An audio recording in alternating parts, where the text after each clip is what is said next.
Selamat pagi anak-anak. Namo Buddhaya. Ya, pada pagi hari ini kita akan membahas tentang moralitas.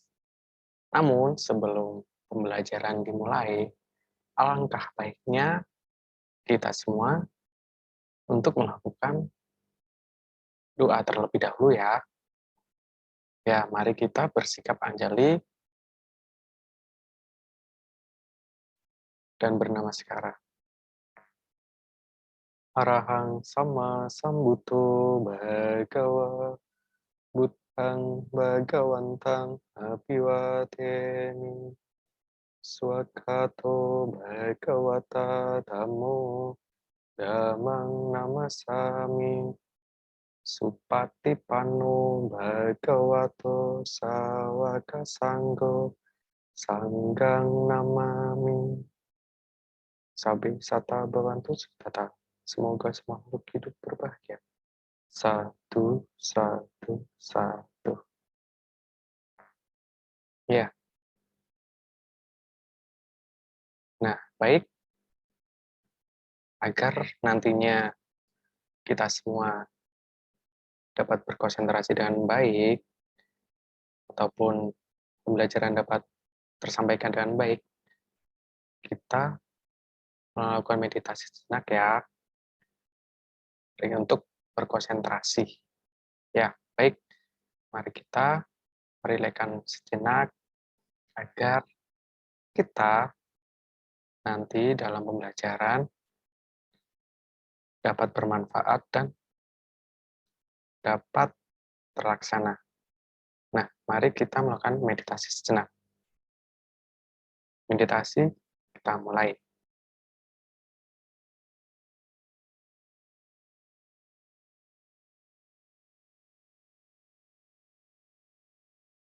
Meditasi selesai.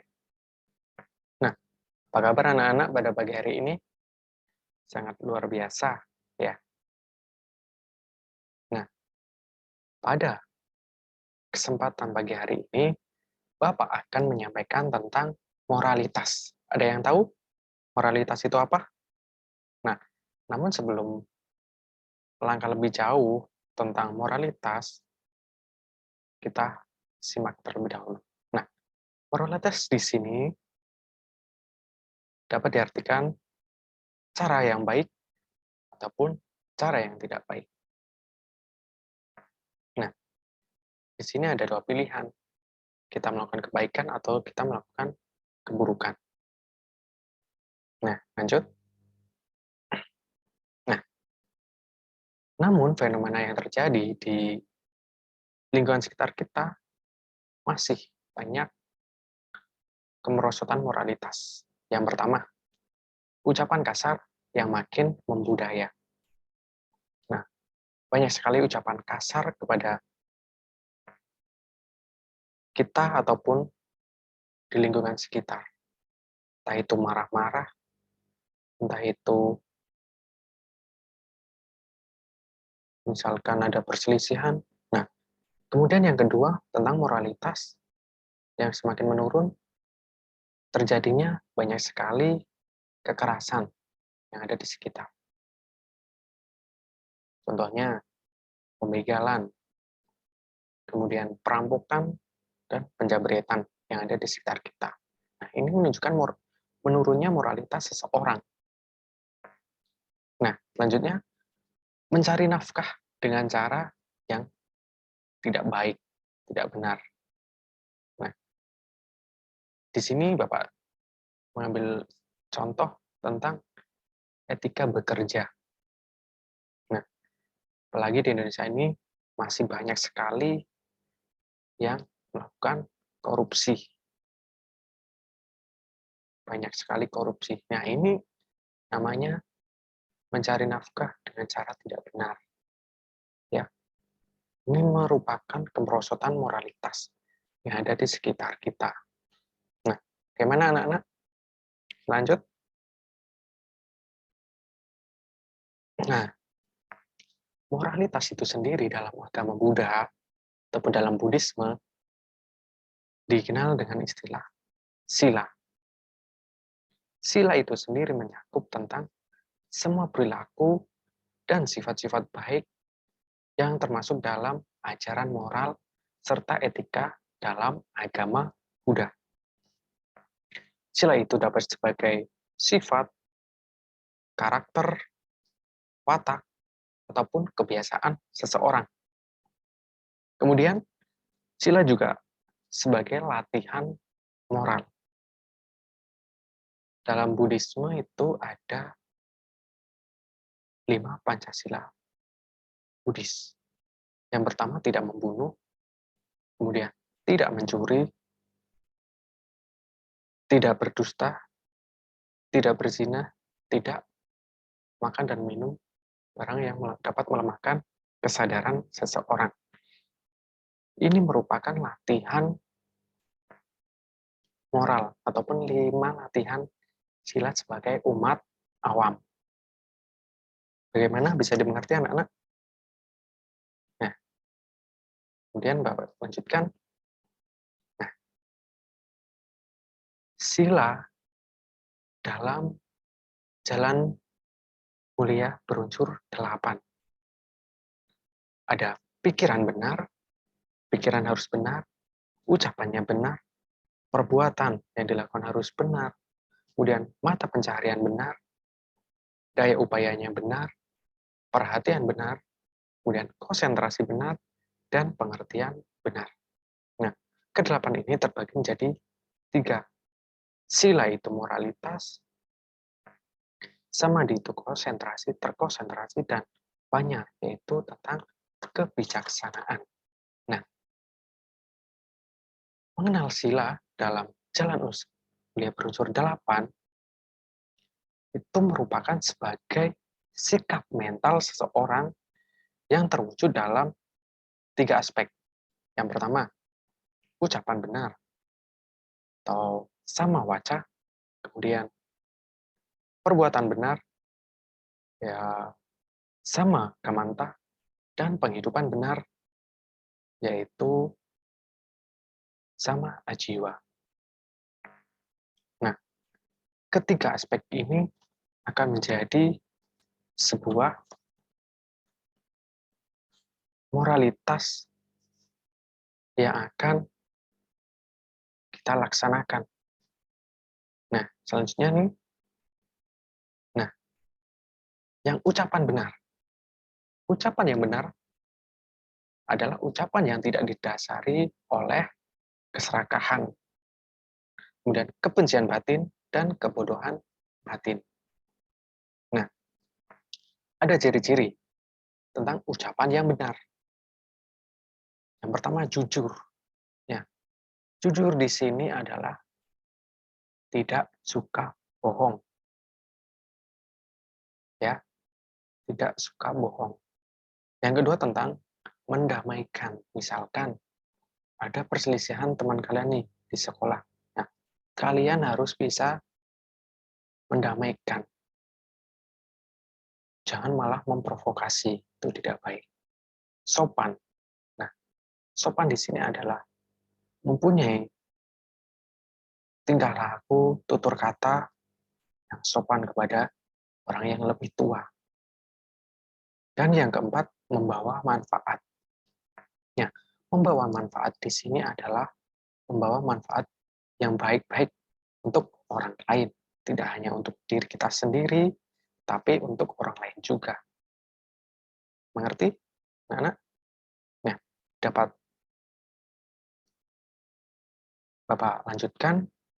Yang kedua tentang perbuatan benar. Perbuatan benar ini merupakan tujuan untuk mengurangi keserakahan. Tidak boleh serakah ya. Kemudian tidak boleh membenci dan menghilangkan kekotoran batin. Nah, perbuatan benar ini ditunjukkan dengan cara-cara menghargai makhluk lain. Misalkan kita respect dengan makhluk lain. Nah, ketika kita menghargai makhluk lain, nah, maka akan terwujudnya kesadaran kita agar tidak membunuh. Nah, ketika kita menghargai makhluk lain, maka tidak akan ada sebuah pembunuhan. Kemudian yang kedua, menghargai kepemilikan orang lain. Nah, menghargai kepemilikan di sini adalah nah, kita tidak boleh mencuri. Karena apa? Karena kita harus menghargai kepemilikan orang lain. Nah, dan yang ketiga adalah menghargai hubungan personal. Kita respect dengan orang lain, dengan lawan jenis, dan lainnya. Kita harus respect. Sehingga tidak akan ada sebuah tindakan asusila. Karena kita menghargai hubungan antar personal, antar orang lain. Nah, yang ketiga nih. Yang ketiga tentang penghidupan benar. Penghidupan benar di sini adalah menjalani kehidupan yang sesuai dengan prinsip-prinsip kebenaran. Nah, di sini pasti ada sebuah tujuan. Kalian bersekolah pasti ada sebuah tujuan ke depan. Ya, semua orang pasti ada sebuah tujuan yang ingin dicapai. Nah, tujuan yang baik juga harus didasarkan dengan perilaku baik, ucapan baik, sehingga penghidupannya akan menjadi benar. Nah, kalian sebagai seorang pelajar harus mempunyai 3 prinsip ini. Harus memiliki ucapan benar, kemudian perilaku benar, dan penghidupan yang benar. Contohnya nih, ketika ada tugas, itu kan merupakan tugas dari guru, itu kan merupakan kewajiban sebagai seorang pelajar. Nah, kalian juga harus mengerjakannya. Ya, tidak boleh tidak mengerjakan, harus mengerjakannya. Itu merupakan penghidupan yang benar. Nah, selanjutnya nih. Kemudian, dalam Anguttara Nikaya juga dijelaskan ataupun diterangkan bahwa ada 5 jenis pelanggaran ataupun 5 jenis perdagangan yang disarankan untuk dihindari. Yang pertama, dilarang berdagang senjata karena dapat melukai makhluk lain. Kemudian dilarang berdagang makhluk hidup. Nah, itu sangat dilarang. Kemudian berdagang daging itu tidak boleh karena jika berdagang daging maka ada proses pembunuhan. Kemudian racun, berdagang racun karena dapat meracuni makhluk lain. Nah, yang kelima yaitu dilarang menjual minuman atau makanan yang memabukkan. Kelima jenis pelanggaran ataupun perdagangan ini harus dihindari oleh umat Buddha. Ini sudah dijelaskan dalam Anguttara Nikaya. Nah, selanjutnya, nah, ini moralitas, penafsiran tentang moralitas dalam kitab Visuddhimagga. Yang pertama, sikap batin atau kehendak ataupun cetana. Nah, cetana di sini bahwa kualitas moral ya dapat dilihat dari ucapannya, kemudian dan perbuatannya. Tentu saja ucapan dan perbuatan didasari oleh adanya niat. Sehingga sila di sini merupakan sikap batin seseorang. Apapun yang dilakukan ataupun yang diucapkan itu berasal dari pikiran seseorang. Yang kedua, penghindaran atau wirati. Penghindaran di sini adalah seseorang harus menghindari diri dari ucapan yang tidak benar dengan cara kita berucap benar, tidak boleh bohong. Kemudian yang kedua, penghindaran dari perbuatan tidak benar dengan cara ya kita melakukan perbuatan yang baik sesuai dengan ajaran Buddha ataupun sesuai dengan adat istiadat setempat. Kemudian yang ketiga, penghindaran dari penghidupan yang tidak benar. Ya, kita harus melakukan pengendalian diri ataupun penghidupan yang benar sesuai dengan ajaran Buddha Dharma. Kemudian yang ketiga, tentang pengendalian diri ataupun samwara, ya, di mana mengendalikan diri agar tidak terjadinya sebuah pelanggaran. Nah, kita ataupun kalian sebagai pelajar juga harus bisa mengendalikan diri agar tidak terjadi sebuah pelanggaran ataupun tidak terjadi sebuah permasalahan. Apalagi di sekolah, misalkan beda pendapat sedikit bisa terjadi sebuah permasalahan. Nah, apalagi kalian sebagai Buddhisme ataupun mengenal ajaran Buddha, ya, ketika kalian sudah mengetahui apa itu tentang ajaran agama Buddha, ya, kalian harus bisa mengendalikan diri dengan baik agar tidak terjadi sebuah permasalahan yang ada di sekitar. Nah, yang keempat adalah tidak melanggar peraturan. Tidak melanggar peraturan di sini adalah tiada pelanggaran dari ucapan, kemudian perbuatan. Nah, sehingga semuanya senantiasa berjalan sesuai dengan peraturan yang ada.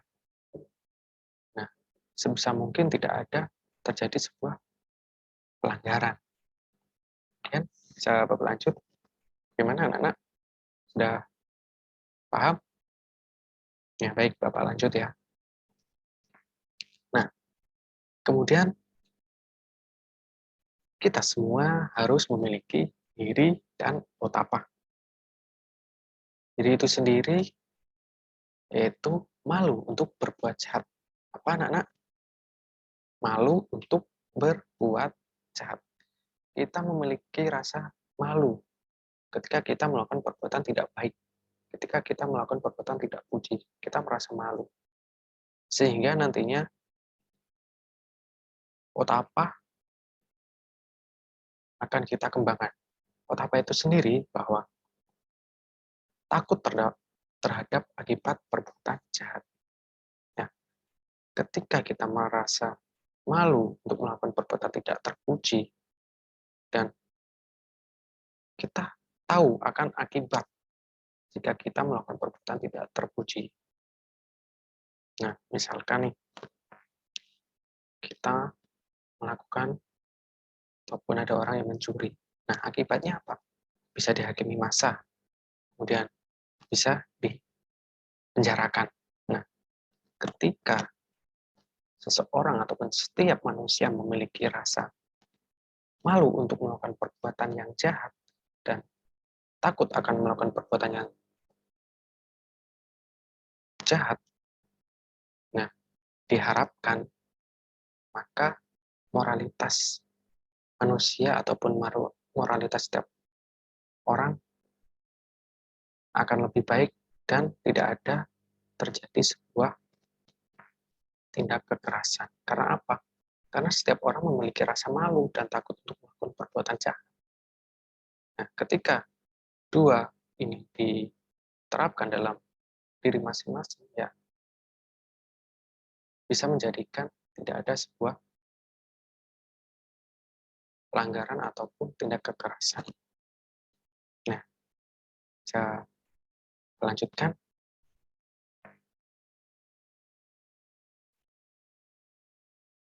Nah, menjadi manusia yang bermoral. Nah, menjadi manusia yang bermoral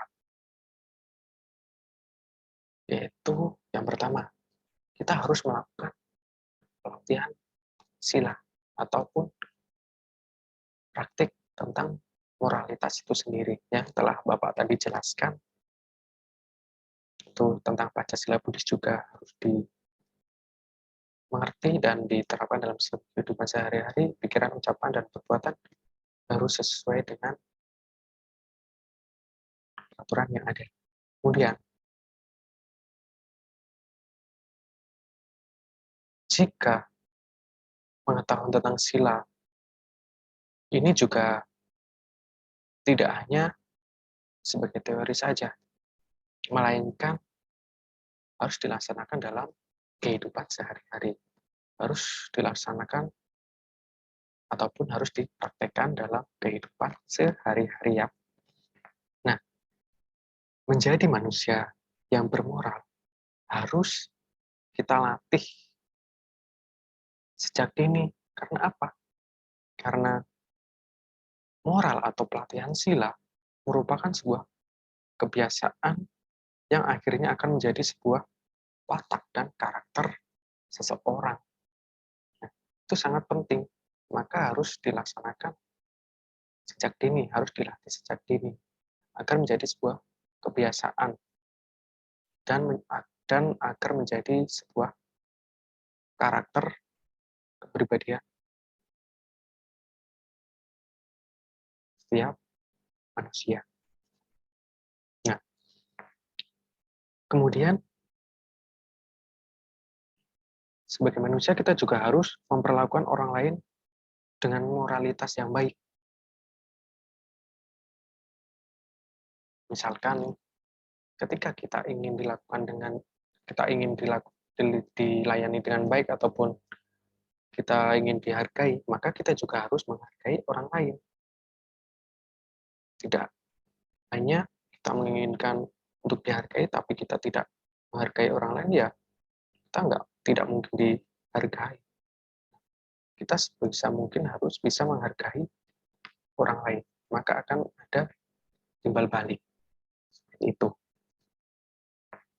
Nah, bagaimana anak-anak tentang tadi moralitas merupakan sebuah watak ataupun kebiasaan seseorang.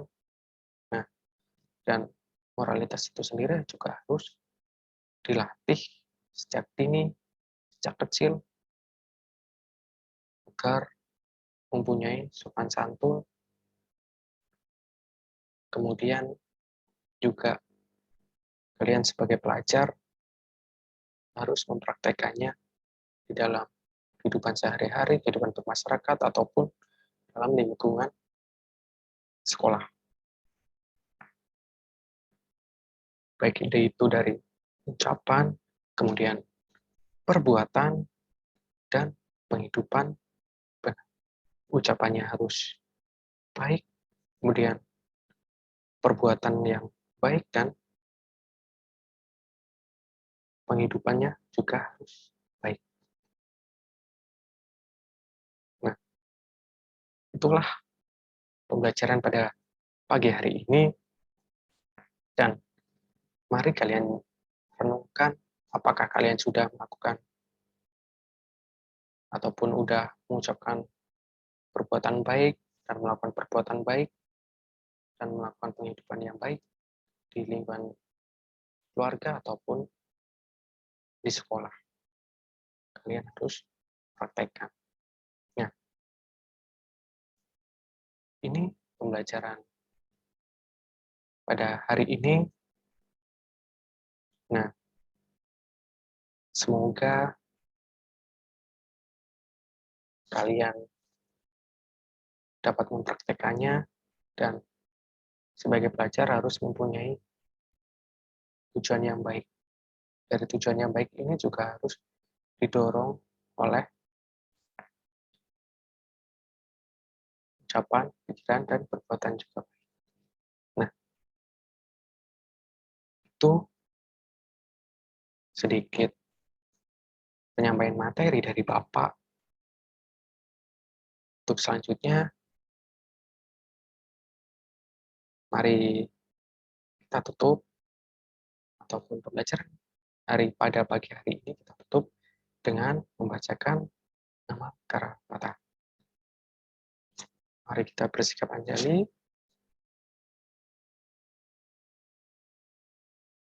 Arahang sama sambuddho buddhang bhagavantang adivati swagato bhagavata dhammo dhammang namasami supatipanno bhagavato sarvaka sangho sangha sabi sabang bhavantu sukhita. Semoga selalu hidup berbahagia. Satu, satu, satu. Nah, baik, pembelajaran Bapak akhiri dan Bapak ucapkan selamat pagi, Namo Buddhaya. Sampai ketemu di hari berikutnya ya anak-anak. Terima kasih.